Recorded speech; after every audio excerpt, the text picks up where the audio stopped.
Hi everyone, it's Ray here from Man City Fan TV. It's going to be a real scorcher here today. Forecast 35 degrees, so I'm out nice and early to get this video done for you. Well, as you'd expect, no more news on Riyad Mahrez and Jorginho.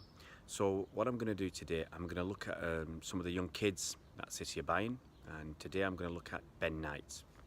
Back in November 2016, it was rumoured that City were after young Ipswich striker Ben Knight. Now it looks like that deal will go through sometime next week for an initial £600,000 to £700,000, and with bonuses, that deal will probably top out at around £1 million. It's interesting that quite a few Premier League clubs wanted Ben Knight, and so much so that Mauricio Pochettino apparently was personally involved trying to secure him for Spurs. There's also interest from Borussia Dortmund and Monaco, so it's a bit of a coup, I think, that he's actually coming to City.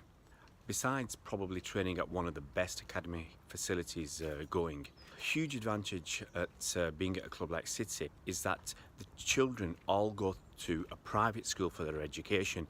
Now this can be a huge draw for a family who want what's best for their son, because they do realise that a lot of children don't actually make the grade as a professional footballer, or they could get injured and that could ruin their career.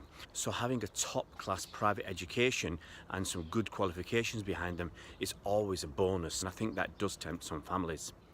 I'll be honest, I didn't really know anything about Ben Knight up until a couple of days ago. I might have read the report 18 months back, but I didn't know anything about him. It's difficult enough trying to keep track on all the kids at City, all the academy kids at City from the ages of 9, 10, 11 upward, so it's impossible to try and keep track of kids at other clubs. Brian Klug, Ipswich's head of coaching and player development, said of Ben Knight, he said he was potentially the best player he'd ever worked with. And Kieran Dyer compared him to Messi with his stature and his magical left foot. So a couple of days ago, I sat down to watch some YouTube videos of Ben Knight, and to be honest, I found precious little. An early training video that he'd made looked quite decent, and a few team goals from Ipswich Town's academy.